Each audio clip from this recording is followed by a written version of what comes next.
Keep yourself in the loop of everything football on the Golden State Media Concepts Football Podcast. The latest news on and off the field, be it college football, Big Ten, SEC, Big 12, Pac-12, ACC to the NFL. We've got you covered. Listen to the Golden State Media Concepts Football Podcast.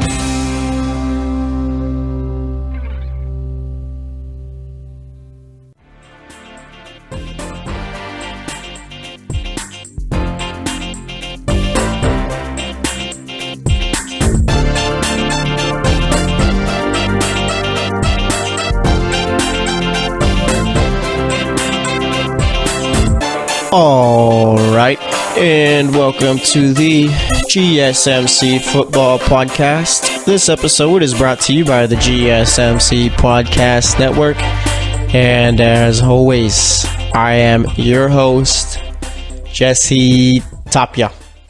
All right, it is now Tuesday, June 19th, I believe. Yep, and here's what we got going on today. We're going to spend the show pretty much talking about teams who could take a step back. Teams who played pretty well last season, but more so won't look as good as they did last season. All right, so that's what we're going to spend the show on today. It's going to be a fun one. All right, we're going to talk about why your favorite team isn't going to be that good this season, and you're just going to have to enjoy it. Okay? So that's how it's going to go today. I mean, not really too much else going on in the world of football right now. I mean, we're still doing mini camp and all of that. There's no trades or anything like that going on.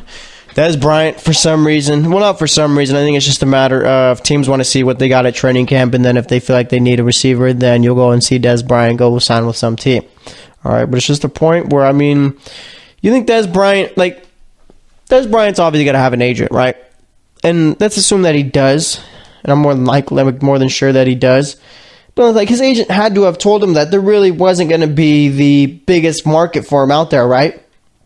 Or do you think this is something that's very surprising to Dez Bryant? I mean, how many teams are going to pay for a guy who is going to demand a decent amount of money in 1 year? All right, a guy who necessarily wasn't, at least visually, the best locker room guy. All right, got yelling at teammates a bunch and all that. And pretty much just went scorched earth leaving the Cowboys. All right. I mean, you pretty much burned that bridge, so it's going to be very interesting to see exactly what ends up happening with Dez Bryant. Let's see, there are any other free agents that are still out there that should be signed. I think Dez Bryant's the most notable one there, all right? But nonetheless, I mean, yeah, like I said, not much else going on in the world of football right now. I mean, good thing we've stayed relatively injury-free so far in minicamp. Of course, Hunter Henry, I think, was a casualty in OTAs when he blew his knee out. That one hurt a bit, just given the fact that I thought Hunter Henry was going to have a real big breakout season this year. Thought he was going to pretty much insert himself as far as being a top 5 tight end. But nonetheless, I don't think we've really had too many, like any other injuries, like major or anything like that. So it's a plus. I mean, these guys are getting more and more athletic, and it seems like they're getting more and more hurt every year. All right, so hopefully we make it to training camp in the regular season with a limited amount of injuries there. So I mean, last season we had David Johnson, Odell Beckham Jr., all right, who else? Carson Wentz blew out his knee. That was later on in the season, but nonetheless, I mean, he was deprived of a playoff run, even though they did win the Super Bowl. Who else am I missing? Let's see. Marshall got hurt. Let's see. Chris Thompson got hurt. From the Bears, anyone notable there? Kevin White, but he's always hurt. I can't think off the top of my head. Dalvin Cook, a guy who got injured. Okay. But nonetheless, I mean, like I said, it was a lot of injuries last season. But let's talk about some teams who I think are going to take a step back. Let's see who made the playoffs last year in the NFC. It was the Saints, Panthers, Falcons, Rams, Vikings, Eagles. We're not necessarily going to talk about playoff teams who could take a step back, but more so just teams who look good too. So guys who barely missed out on the playoffs. See, for the AFC, it was the Patriots, the Steelers, Jags, Titans, Chiefs, and let's see, Jags, Titans, Chiefs, yeah. Am I missing anyone else? Oh, yeah, and the Bills. I completely forget that the Bills made the playoffs last year. Did that really happen? And that's going to be the team we start out with, all right, is the Buffalo Bills. But nonetheless, you don't really look at them as far as being a team who made the playoffs. And maybe that's just the fact that they played so poorly in that game against Jacksonville. All right, but nonetheless, I mean, I don't really see them as far as being a good team at all. I don't think they could get back there. I really, truly think that Tyrod Taylor was one of the biggest reasons why they made the playoffs. All right, and I don't understand why Tyrod Taylor isn't thought of as far as being a decent quarterback. All right? Why is it that he takes a team to the playoffs for the first time in 21 years, okay, with virtually no receiver help, and just LaShawn McCoy to throw to and hand the ball off a bunch of times? Like, why is he not regarded as a decent quarterback? Like, I'm not saying put him as a top 10 quarterback or whatnot, but nonetheless, the guy does well to keep teams in it and not turn the ball over. Isn't that what you want? That's basically what Sam Bradford does. All right? Tyrod Taylor is basically Sam Bradford, but I say better. Sam Bradford continues to get a job, continues to get big money contracts, meaning $20 million a year and whatnot. They're all one-year deals and all that, but nonetheless, I'll take a solid $15 to $20 million a year with a bunch of different teams each year. Why not? Okay? But I'd say, yeah, Tyrod Taylor and Sam Bradford, I don't see a difference there except Tyrod Taylor can run the ball, take off with the ball, and I'd say that Tyrod Taylor is better than Sam Bradford. All right, but nonetheless, Bills thought, you know what, we need a better quarterback, so they got rid of him. Ended up bringing in A.J. McCarron. I mean, are you really going to tell me that A.J. McCarron is the guy to warm up the quarterback spot until Josh Allen's ready? I mean, you could have just threw Tyrod Taylor out there, all right, and waited till Josh Allen was ready. But, of course, you would have paid Tyrod, what, like $7 million this year because of his option? The Bills did pick up his option, but I think that now goes to the Browns, given the fact that they now own his contract. All right, but, I mean, as far as the Bills go, I mean, do we even see them being the second best team in their division? All right, would you say they're better than Miami? I wouldn't. I think Miami's a bit more set at quarterback right now. I'd say I'll give running back to the Bills. All right, as far as wide receivers, I mean, it's no contest there. Defense, I'd say it's a push right there. All right, and coaching, I'd give it to Miami. I don't like the Bills as a team. I think that they're not very good right now. And I think that they completely botched this whole quarterback thing. I'm not sure how good A.J. McCarron's going to look. We've only seen a small sample size from the guy. But nonetheless, like as far as the Bills maybe getting back to the playoffs, I don't necessarily see that happening. All right, I don't know how it happened last year too. I mean, I'm still trying to figure out how it ended up happening. But nonetheless, I mean, yeah, Buffalo I don't really see being a very good team this season. All right, I'd see them being probably in the top 10 again of the draft again this next year. All right, and this time they're not going to be trading up. They're just going to be stuck there because they were that bad. And, I mean, I'm not completely sold on Josh Allen. All right? Obviously, he's what you want in a quarterback. He's tall. He's got a rocket arm and all. But nonetheless, I mean, look what he did over in Wyoming.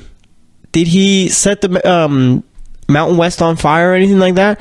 No, he was a very pedestrian quarterback, I'd feel, in his last season. Okay?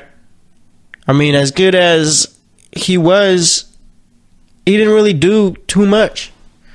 I mean, let's see. He was injured a lot too this past season, I feel. But nonetheless, well, not even injured. It's just he played, well, yeah, he missed a couple of games due to injury, I feel. But he played 11 games this season, only completed 56% of his passes, 1,800 yards, 16 touchdowns, 6 picks. I mean, that's not necessarily great numbers there. Like, even his career over at Wyoming, okay? 2016, plays 14 games, completes 56% of his passes, 3,200 yards, 28 touchdowns, 15 interceptions. All right, next year, I already read you those stats. Those don't really jump out at me. They don't scream top 10 quarterback. Screams a quarterback that you draft, but in the middle rounds type of thing. Okay? But obviously the Bills were very desperate to draft a quarterback, so they ended up going with him. And I mean, are they going to keep 3 quarterbacks on the roster? Are they going to go with McCarron, Allen, and Peterman? And Nathan Peterman, not necessarily the greatest thing since sliced split for the Bills. All right, I feel like if there's an odd man out, it's definitely Nathan Peterman. Let's see, who did he play? He played with Tennessee. He played with Pittsburgh, too. All right. I think he transferred over from Tennessee to Pittsburgh. Let's look at Peterman's game logs. All right. For the 2017 season. So, it makes his... Let's see. When did he start? I think he... Yeah, which games did he start? Did he start 4 games that season? There's no way. Let me see real quick. Just so I know which ones to look at. All right, but nonetheless, I mean, Peterman had that one game with the Chargers, wasn't it, where he threw 5 picks? Obviously, that's not great. And yeah, he started 2 games, threw 5 interceptions. I think that was the Chargers game. So let's go back to the Chargers game and see exactly if it was that one. All right. But nonetheless, yeah, they play the Chargers. He throws 5 interceptions, completes 6 out of his 14 passes for 16 yards. 17.9 quarterback rating. Obviously, that's not great. All right, that's not great at all. And he started, let's see, I think it was week 13 against the Colts. They won that one. Was that the snow game? I think that was the snow game. He completed 5 out of his 10 attempts, 57 yards, 1 touchdown. So obviously Nathan Peterman not really lighting up the score sheet and all that, the box score. And I think this year with the Bills, like I said, they don't have really too much firepower on offense. There's not much for Josh Allen to work with there. So I don't see Josh Allen really playing too much. It's going to be one where they're just going to throw A.J. McCarron out there with the Wolves and seeing if he survives or whatnot. All right, so it's going to be very interesting to see what ends up happening there with Buffalo. But I do think they're going to take a step back here. I think they might be, I'm not even sure if they're better than the Jets, to be honest. All right, and the Jets don't necessarily have a great squad. And I'd say the Jets ended up with the better quarterback out of the two, too. So we'll see what ends up going down, but nonetheless, like I said, the Bills aren't really going to be too good this season. I don't agree with them getting rid of Tyrod. I feel like that was could have been their franchise quarterback. Just give him some talent to work with, but they think otherwise. All right, first playoff appearance in 20 years, but you know what? Doesn't matter. We're going to get rid of you and send you over to Cleveland where there's a better team there. Doesn't make sense to me. All right, so we'll see what ends up going down. See if Shady McCoy can end up saving this team. See if maybe A.J. McCarron could be the quarterback no one thought he was. Who knows? All right, maybe Zay Jones plays well in his second season. Maybe Kelvin Benjamin. No, I'm not going to hold out hope for Kelvin Benjamin, but I know the Bills do got a decent defense, so we'll see what ends up going down. But we're going to wrap it up here, and we'll be moving on to a different team in the next segment. So stay tuned, and I'll be right back. Are you looking for help for your fantasy football team? Check out the GSMC Fantasy Football Podcast. Get today's best advice on who to start, who to sit, even who you should draft. From sleeper picks to red-hot lineups, they got it all covered for you. That's gsmcpodcast.com/fantasy-football-podcast. We'll cover traditional leagues, dynasty, PPR, even IDP leagues. When you need fantasy help, there's just one show to hit up. Don't forget to like them on Facebook and follow them on Twitter. Visit gsmcpodcast.com for more info.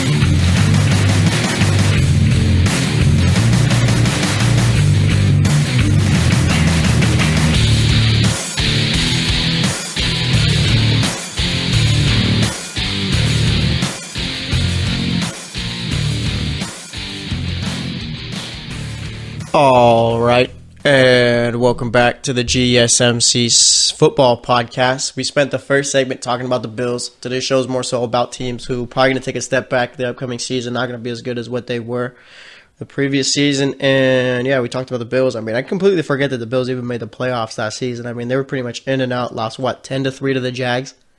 Not necessarily great there. Don't have a great team. Quarterback situation, I mean, you're pretty much waiting on Josh Allen. I mean, maybe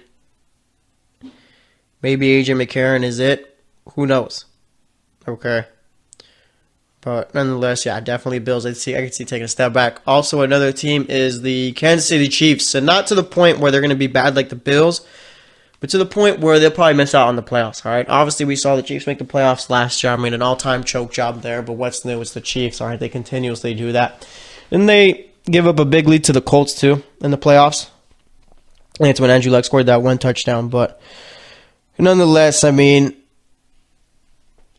Chiefs, yeah, I could see it. Just given the fact that you're going to have basically a rookie quarterback. Of course, Mahomes is going to be in his second year, but he didn't really play at all last year except for the Week 17 game. And, I mean, you can't really judge off of that given that no one's really playing their top players. Okay? But nonetheless, I mean, do I think Mahomes could be a good quarterback? Yeah. But there's just a point of I don't really see them getting back to the playoffs. All right, they could go 8-8, and that'd be I think it'd be a positive for them, just given the fact that, like I said, Mahomes is basically a first-year quarterback that's going to be starting. All right, he didn't really do much last year, and there is a lot of hype surrounding Mahomes. You saw, I think it was Sean Payton saying that if Mahomes didn't get taken by the Chiefs, then they definitely would have took him with their first pick. And I guess the Saints kind of lucked out there, given the fact that you could have had a decent quarterback if Mahomes turns out to be one, but you ended up with the defensive player of the year, Marshawn Lattimore, guys who's already regarded as far as being a top 5 cornerback. I mean, that's a bit ridiculous, isn't it? Not the point where he's a top 5 cornerback, the point where it took him about a matter of a few games to be regarded as there. All right. So we'll see, but nonetheless, like talking about the Chiefs, I mean, they still do have a decent team. The only thing that really scares me about their team is quarterback. But quarterback doesn't necessarily scare me. It's just more so a feeling of uncertainty there, okay? Because people are going to tell you, oh, Mahomes is going to do this. Mahomes is going to do that. Mahomes is this. Mahomes is that, okay? When in reality, they've never really seen him take meaningful snaps in the NFL. Meaningful meaning a decent game. Well, not even a decent game. Just a game that isn't at the end of the season. All right? Like week 5, stuff like that. All right? No one's ever seen Mahomes play meaningful football. Meaningful football is not week 17 where all the starters are out. All right? I could care less what he did in college given the fact that it's not the NFL. All right? And people tend to do like, oh, he did this in college. He's a great player because he did that. It doesn't matter. College, what you did in college will never matter. Okay? It won't. I don't think anyone really looks at, let's see, wasn't Tim Couch like a decent NFL quarterback? Or a decent college quarterback? Okay? Let me see. I'm almost positive. Didn't he win like the Heisman or something like that? There's someone who, let me pick the last Heisman winners. All right? And let me tell you how much that award doesn't matter. Okay, but given the fact that, I mean, who cares that you won the Heisman? It's all about making it to the NFL. Isn't that the goal? Isn't it, I'd say? All right, so let's see. We'll go to the 2000s and see who since 2000 has won the Heisman. Chris Winkie. I mean, what did Chris Winkie do in the NFL? Not a thing. Eric Couch. I got it wrong. I said Tim Couch. It's Eric Couch who I was thinking of. Didn't do anything. Carson Palmer won the Heisman. He was good. Jason White. What did he do in the NFL? Nothing. Matt Leinart. Bust. And Troy Smith. Nothing. Tebow. Out the league already. Bradford has somehow made himself a decent career in the NFL. Okay. Cam Newton has done well. Johnny Manziel only lasted a couple of years in the league. Now he's gone. All right. Let's see. Robert Griffin, backup quarterback now. That's due to injuries, though. I'll give him a pass on that one. Jameis has done pretty well for himself so far in his first 3 years. So has Marcus Mariota. All right. Now we have to wait and see what Lamar Jackson and Baker Mayfield do. Let's see. Let's look at past quarterback Heisman winners. All right. And like I said, they're not necessarily the best. Like I said, winning a Heisman's cool when you're in college, but other than that, once you make it out, it doesn't really mean anything. Charlie Ward didn't really do anything. Gino Torretta, not much. Not anything, actually. Ty Detmer, no.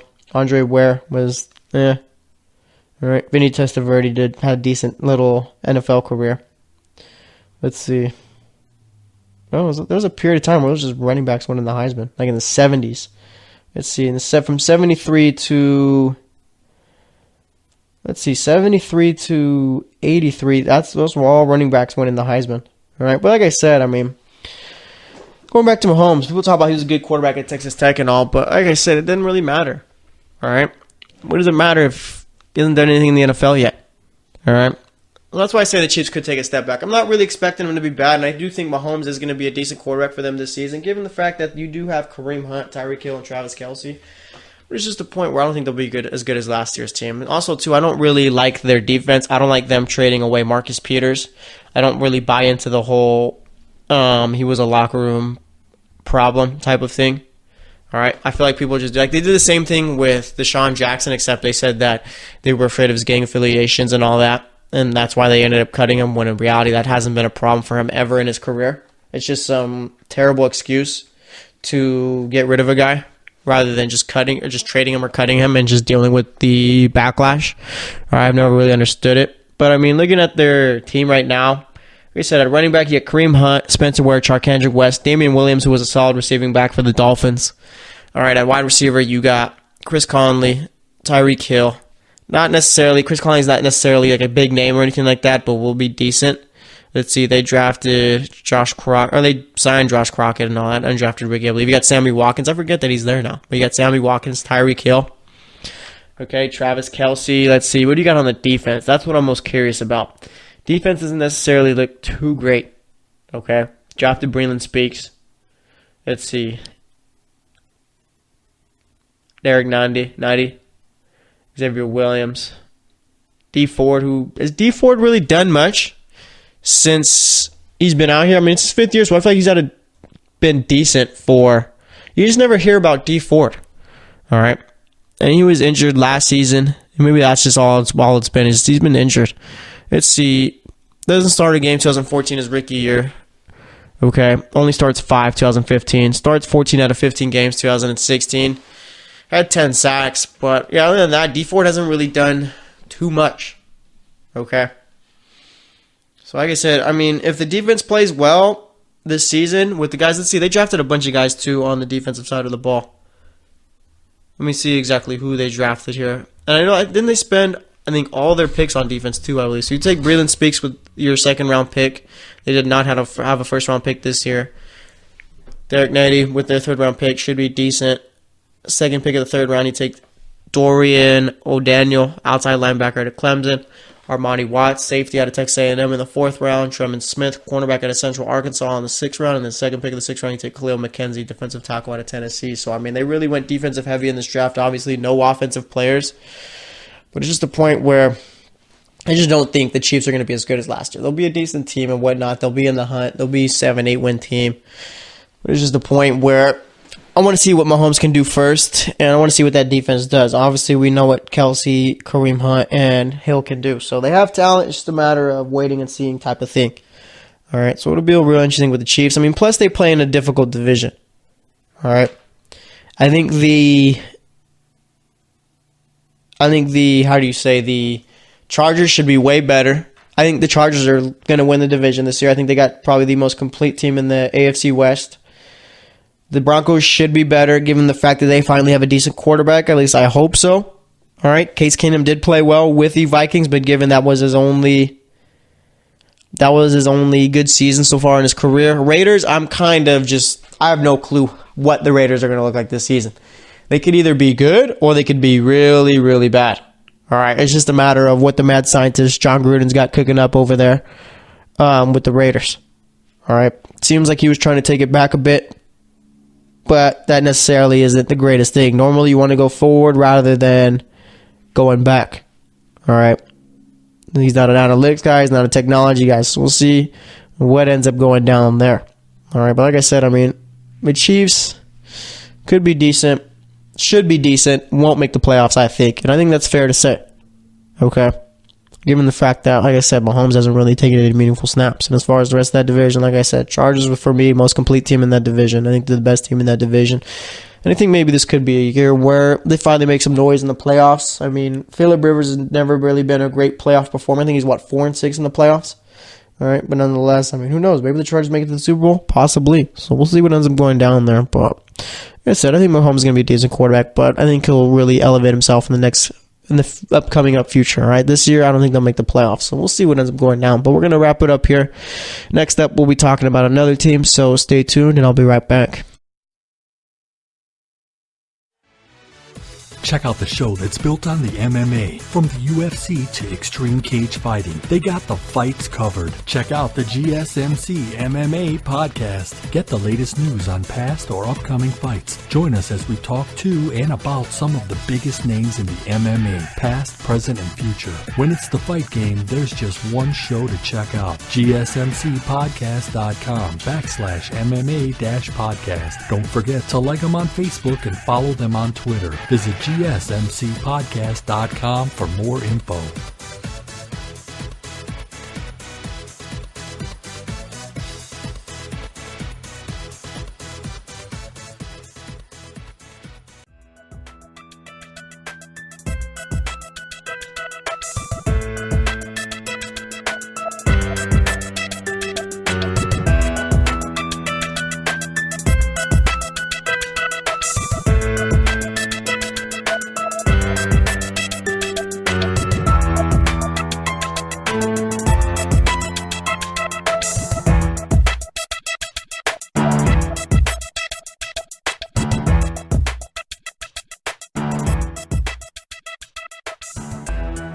All right, and welcome back to the GSMC football podcast. So far, we've talked about the Chiefs and the Bills.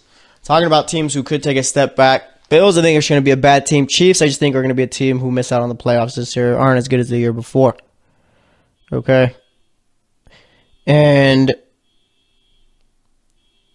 what excites you about the Seahawks? Okay? Seahawks were a team who didn't make the playoffs next year, but nonetheless, I do think that they could be a little bit worse off compared to last season. But tell me, what excites you about Seattle besides Russell Wilson? What exactly do they have there where you're like, you know what, this team could do some damage this season? All right. I don't necessarily know. They finished 9-7 last year. I mean, could you see them going 9-7 this year? Could you see them going 10-6? Doesn't 9-7 seem kind of out there as far as them trying to accomplish that this year? I mean, I don't know. They got rid of a lot of decent players on the defense. Seems like they're trying to go through a little cultural change and all that. And I just think it's a point where I just don't like what Seattle's got. Okay? And let's take a look at their roster real quick, and then we'll look at their draft and all. All right? But nonetheless, I mean, I don't know. They got one Super Bowl out of Russell Wilson. Could have had two. And since then, really haven't gotten back. All right, so obviously you got Russell Wilson at quarterback. Looking at the running backs, nothing excites me there. Okay? Not even Rashad Penny, their first-round pick. It's not necessarily the greatest thing. They, for some reason, have refused to put a decent running back out there since Marshawn Lynch left them, which I don't understand. All right, I don't understand why these teams refuse to pay running backs, refuse to scout decent running backs. They'll just throw whoever out there. I mean, it makes no sense to me, and Seattle's a team notorious for doing that. All right, wide receiver, you got Doug Baldwin. I'd say is decent. All right, 29, getting up there in age. You got Brandon Marshall. Dude's already 34, coming off of a season-ending injury. That was a very sneaky move there by the Seahawks, meaning that's one that's going to keep the fans happy. But I feel like, actually, I don't know. I'm not sure what I think of this Brandon Marshall signing. Okay? Because normally I tell myself to not trust a 34-year-old receiver who is coming off of a season-ending injury and hasn't really performed the last couple of years. All right, except for that 2015 year, which was, 3-4 seasons ago now, including this upcoming one. All right, but of course, you do have Russell Wilson. All right, Russell Wilson, for me, is a top 5 quarterback. But can Brandon Marshall do a job? All right, can he still produce? I'm not too positive there, okay? Like I said, past history tells us you don't trust the old receiver coming off of a season-ending injury, okay? And I'm just not entirely sure about Brandon Marshall. I have no clue how well he's going to do this season or if he's even going to do well. All right, but would you consider Brandon Marshall a Hall of Famer? I'm not. We did this with Phillip Rivers yesterday, but with Brandon Marshall, I mean, there was points in time where he was a top 5 receiver in the league. Okay? The only problem with Brandon Marshall is the guy's never played in the playoffs. Okay? 6-time Pro Bowler, 1-time All-Pro. He just played for bad teams his whole career. Denver, they were bad when he was there, I feel. Miami didn't have a quarterback to throw to him. All right? But nonetheless, still put up 1,000-yard receiving seasons there. We were in Chicago. He was playing with Jay Cutler. You know how difficult that is. All right, then he goes to the Jets where Ryan Fitzpatrick is their guy. I mean, the dude's never really played with a truly great quarterback. It's been Jay Cutler. I think it was Chad Henne who was his quarterback in 2011, 2012. I mean, come on now. All right. Looking at his stats, I mean, 1,300 yards 2007, 1,200 2008. The dude's always been up there as far as 1,000-yard seasons receiving. Let me look at his all-time numbers. Maybe that'll give us a little something there. All right. And let's see. Among active players in receptions, he's 16th all-time. Let's see. Receiving yards, he's 23rd all time. Receiving touchdowns, he's 167th all time. All right. And let me see, like, as far as we kind of turn this into a Brandon Marshall segment, but let me see exactly where he is among guys who have made the Hall of Fame. All right. So let's look real quick. We'll go all-time receiving leaders here. Let's see. That's only giving me the top 10. I want to see the whole list. Let me see. Let me go to Pro Football Reference. It's a much better website. Let's see. So as far as receiving yards, Brandon Marshall, what did I say was? What did I say Brandon Marshall was? I had 23rd. He's ahead of Charlie Joyner. All right. Who is a Hall of Famer. He's ahead of Michael Irvin, who is a Hall of Famer. He's ahead of Don Maynard, who's a Hall of Famer. Lance Allworth, who was a Hall of Famer, but Lance Allworth played like way back when. Shannon Sharp, but he's a tight end. Raymond Berry, but he played way back when. Charlie Taylor, but he played way back when.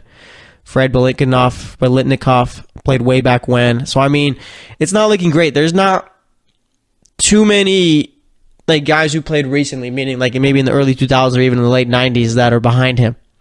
All right, guys like Hines Ward's behind him. He's not. I wouldn't say that Hines Ward is a Hall of Famer. Derek Mason, would you say that he's a Hall of Famer? No. And with Michael Irvin, I mean, he had his career cut short. Dude, I think it was a career-ending injury, wasn't it? All right, let's see. Musa Muhammad's behind him. I wouldn't even say that's a Hall of Famer. Rod Smith? No. Keenan McCardell? It's not looking great for him there. All right, let's see as far as receptions, who he's in front of. All right, what did I say he was? He's 16th there. He's ahead of Andre Reed. That helps him a bit. Art Monk. That helps him a tiny bit. I mean, Steve Largent. Marshall Faulk is 34th all-time in receptions. That is ridiculous. I did not know that. All right. Wow, that's actually kind of... He's 34th all-time in receptions. He's ahead of Chad Johnson, Irvin, Donald Driver, Santana Moss, Megatron. Megatron's career got cut short there. I'm still pretty mad about that. I don't like you, Detroit. That's crazy. But look at that. I don't think Brandon Marshall's a Hall of Famer. All right, he's the guys he's in front of, like the guys that are Hall of Famers that he's in front of. I mean, those are guys that became Hall of Famers way back when. I mean, these record books were small. Okay. So I guess Brandon Marshall wasn't a Hall of Famer. But getting back to the Seahawks, all right, getting back on topic, I just don't like what they got out there. All right. They could be a decent team, but it's, I don't know, actually. Like 9 wins, I think, is the most they could end up with. And even then, so that's going to be tough given that they play in a very tough NFC. All right. We brought in Ed Dixon, tight end from the Panthers. I'm not sure how much I like that one. Got rid of Jimmy Graham. Okay. Ed Dixon, I'm assuming, is going to be their starter. Offensive line's always been shaky. Looking at the defense, I mean, not too much going on there. Okay. Like I said, got rid of a lot of guys. And more so looking at these younger guys to step up. All right. Let's see. Shaquille Griffin, a guy they're expecting to maybe take over for Richard Sherman. That's going to be tough. Byron Maxwell, not the greatest cornerback. I mean, their best player on defense is Earl Thomas. We're not even sure how long he's going to be with that team. Cam Chancellor, obviously, but Cam Chancellor might not even play given the fact of a season-ending injury. All right, I think they got rid of Cliff Averill. He's done with that team. Bobby Wagner, at least one of the best linebackers in the league. You still got him. KJ Wright's a decent linebacker. I do like their linebackers, but as far as everything else, it's not necessarily great. All right, so as far as Seahawks defense is going to get worse, I feel, and offense isn't really that great. No true great running backs. I mean, maybe Rashad Penny could be a decent one. All right, but it's just, there's nothing that jumps out there with me with Seattle. It's just a matter of the only way they're a decent team this season is if Russell Wilson basically puts the team on his back and pretty much elevates everyone else around him, which he could do. I'll give him that. But, I mean, I'm grasping for straws here with Seattle. All right, I really do think they're going to take a step back. I don't think they'll be 9-7. I think I picked their schedule a couple weeks ago when we were talking about each team. I think I had them going, 8-8? All right. Maybe I had them winning a couple more games, but like at this point in time, like I said, I mean, as far as records and all that, that doesn't matter what I'm picking 2 weeks ago. It's all going to change. All right, but I got them going like 8-8, maybe a 7-9 type of team. It's just going to be tough. I mean, look at their schedule too and see exactly their tough teams. I'm not going to go game by game again how I did, but Denver's going to be tough. Dallas is going to be tough. You got to play the Rams twice. The 49ers are going to be better. The Cardinals should be good. Chargers are going to be tough. Packers is going to be tough. Panthers are going to be tough. Vikings. So, yeah, they got a lot of very difficult games out here. All right, so it's not necessarily shaping up to be a great season for the Seahawks, at least from my view. All right, of course, Russell Wilson is a great quarterback, and he could elevate the guys around him, but it's just the point where he's going to have to do a lot of elevating if they're going to do anything this season. Like, I don't see him being a perennial playoff team, like a great playoff team or anything like that. I don't see them making the Super Bowl or anything. Maybe it's just a tiny mini rebuild for a couple of years, and then next year they'll be good. Who knows? All right, but we'll see about it. So we're going to wrap it up here. And next up, we'll be talking about a final team. So stay tuned for that, and I will be right back. Check out the show built around the women of MMA. From the UFC to the extreme cage fighting, we got the fights covered. Listen. It's the Golden State Media Concepts Women's MMA Podcast. The latest news of upcoming fights, discussions of previous matches. Join us as we talk to and about the biggest names in women's mixed martial arts, past, present, and future. When it's the women's fight game, you know where to listen to. The Golden State Media Concepts Women's MMA Podcast.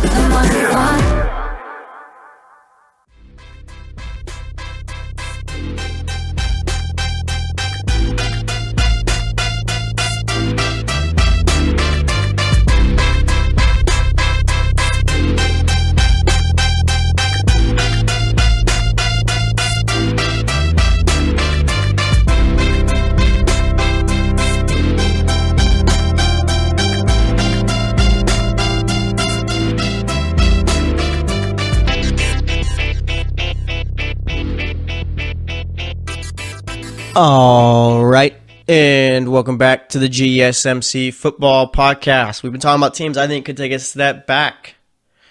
All right, should we talk about teams for the fourth segment that I think I could take a step forward, maybe? I think that might be a little fun thing to do right here to finish off the show.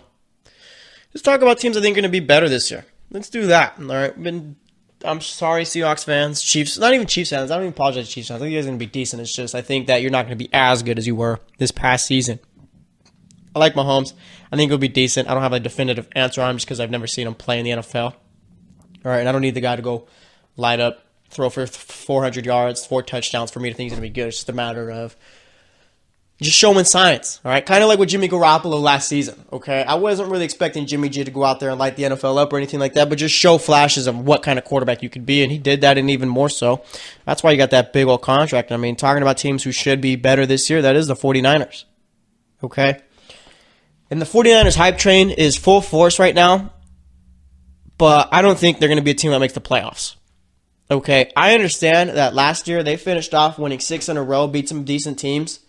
All right, beat the Jags who went to the AFC Championship. But there's a point where how much film you think they got on Jimmy G at that time?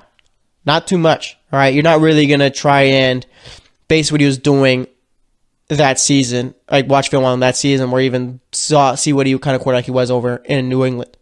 All right, now we got film of the guy. All right, about 6 games or so. I mean, he's only started about, 8 games? He's won all 8 of them somehow, some way. But nonetheless, all right, I do think Jimmy G is going to be a good quarterback, but I think we just got to pump the brakes a tiny bit.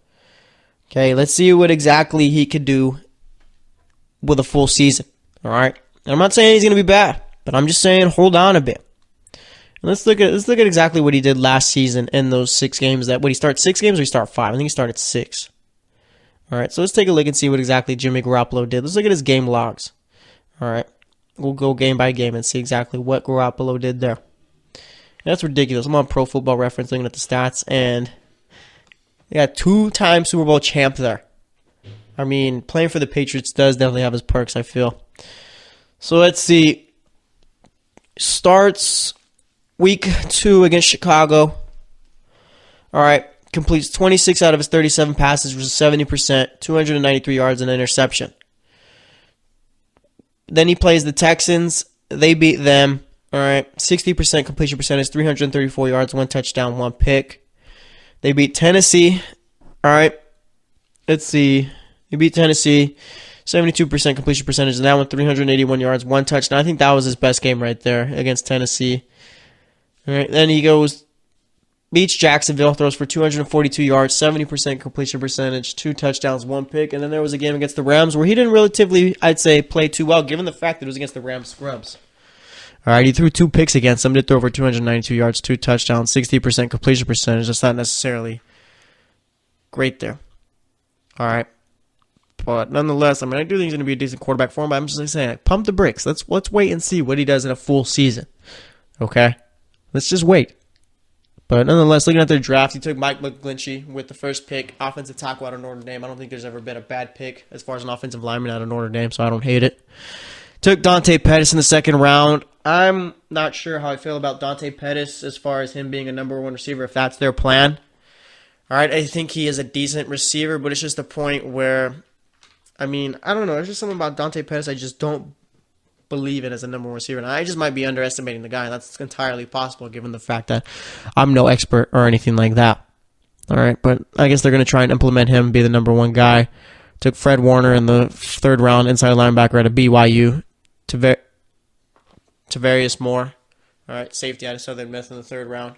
Southern Miss. I say Southern Miss. Had a bit of a lisp there. All right, then they take Contavious Street, defensive end out of North Carolina State in the 4th round. DJ Reed in the 5th round, cornerback out of Kansas State. 6th round they take, let me see, is that Marcel Harris? I see that is Marcel Harris, safety out of Florida. 7th round you take Julian Taylor, defensive tackle out of Temple. And the second pick of the final pick of the 7th round you take Richie James, wide receiver out of Middle Tennessee. All right. Looking at this 49ers team, what scares me is that they don't really have a true number 1 receiver. All right, and like I said, I'm not sure if they're going to be making Dante Pettis that guy. But even then, so at Washington, he never screamed number 1 receiver at me. Okay? Pierre Garçon has never been the number 1 guy, so why on earth would anyone expect him to be the number 1 guy for the 49ers? Neither is Marquise Goodwin. Like, you can't expect players like Pierre Garçon's played 11 years, Marquise Goodwin's played 6. You can't expect these guys to change up what they've done when they've done the same thing over their career. All right? Garçon's 11 years in. If he was a number 1 receiver, we would have saw it already. Same with Goodwin. All right? So that's why I think they're going to be trying to do it with Dante Pettis. Like I said, with him at Washington, you never really screamed number 1 receiver at me. Okay? I do like Garrett Selleck. I like George Kittle. I think Trent Taylor is going to be a decent receiver. All right? And this going to be his 2nd year, I believe. Offensive line, looking pretty decent. As far as the defense, I like the defense. They're very young. I kind of put them in the same range as like Chicago. Cleveland's got a real young defense. Who else? I think there's another team I've been talking about, but nonetheless, those 3 teams. Defenses who aren't going to be necessarily top 10 or anything like that, but with the right development will eventually be there. Okay? I mean, guys like Eric Armstead there, DeForest Buckner. Okay? Let's see, Solomon Thomas, who they drafted last year, going to be coming into his 2nd season. Earl Mitchell, I think, has done fine for them. He's always been a nice little run stopper. Reuben Foster, who seems like he's finally got everything back straight. Malcolm Smith's always been a decent guy out there. All right, a guy you need to stay healthy, not always, but, I mean, Richard Sherman, I'm not sure how I feel about Richard Sherman. All right, 30 years old, coming off of an Achilles injury. When have you ever seen a guy 30-plus coming off an Achilles injury and play about as well as he did before? Honestly. All right, you got Jimmy Ward out there. I like Jaquiski Tart. I think he's going to have a nice little season this upcoming year. Let's see, anyone else that I like on that defense? I'll stay there. All right. Nonetheless, I mean, yeah, San Francisco, I think they're going to be an 8-8 type of team. That's not a bad thing either. Right? You got people saying, oh, they'll make the playoffs. I've even seen some writers go as far as say they'll make the Super Bowl and all. Let's not kid ourselves. I mean, honestly, do you look at the 49ers? Do you think they're better than the Rams? No. You think they're better than the Saints? No. They're not better than the Falcons. They're not better than the Panthers. They're not better than the Cowboys. They're not better than the Eagles. Okay? Let's see. What do I have them as far as a team in the NFL? All right. So, like I said, I'll take the Rams over them. I will take the Falcons, Panthers, and Saints over them. I will take the Vikings over them. I will take the Cowboys over them, the Eagles, and I will take the Packers over them. Okay? So that's about 8 teams I say that are better than the 49ers right now. All right? They're about on par with Detroit. Yeah, so I'd say it's like them or Detroit after that. the 9th best team in the NFC. Plus, you got the Giants, who are going to be better. Okay, the Cardinals should be decent this year. They went 8-8 with Blaine Gabbert and Drew Stanton finishing off the season. All right. And let's look at the 49ers schedule. Like I said, we've already looked at it before, but nonetheless, let me see exactly what difficult matchups they got going on this season. Because, I mean, if their schedule's pretty easy, then who knows? Maybe they could be decent. You got the Vikings, tough game. Detroit's going to be tough. Chargers are going to be tough. All right. I don't see them really picking up one against the Rams. Packers is going to be tough. The Giants is not going to be an easy one. Let's see. They don't have the most difficult schedule. All right. I will give them that. They don't have the most difficult schedule. You got to play like the Chiefs. You got to play the AFC West. That division's a wild card type of thing. They're not exactly sure exactly how they're going to turn out. All right. But nonetheless, I mean, we'll see what ends up going down there. All right. As far as San Francisco, like I said, I think they'll go 8-8 this year. As far as them being a top team in the NFC, maybe within the next few years, but definitely not next year. Okay. I just don't see that happening. As far as another team who could possibly step up, just to wrap it up, let's see. I guess it'd be like Cleveland. Texans. Texans went 4-12 last year. Deshaun Watson should be back for week 1, I feel. Or at least I think. All right. And, I mean, Deshaun Watson looked like a top 10 quarterback out there. I think Deshaun Watson looked better than Jimmy Garoppolo for what it's worth.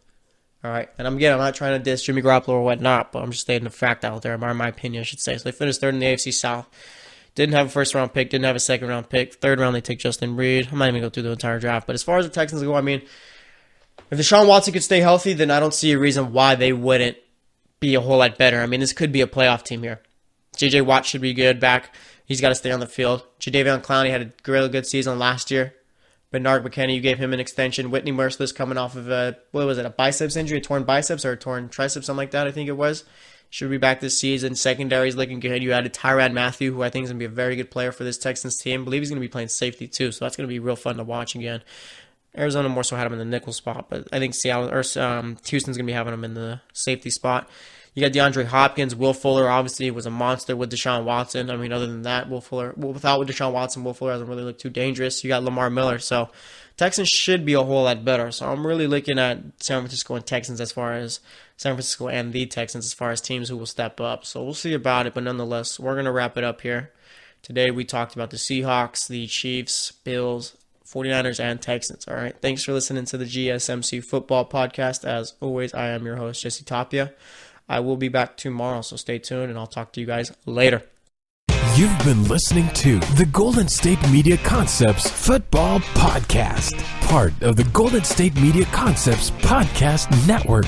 You can find this show and others like it at www.gsmcpodcast.com. Download our podcast on iTunes, Stitcher, SoundCloud, and Google Play. Just type in GSMC to find all the shows from the Golden State Media Concepts Podcast Network, from movies to music, from sports to entertainment, and even weird news. You can also follow us on Twitter and on Facebook. Thank you, and we hope you have enjoyed today's program.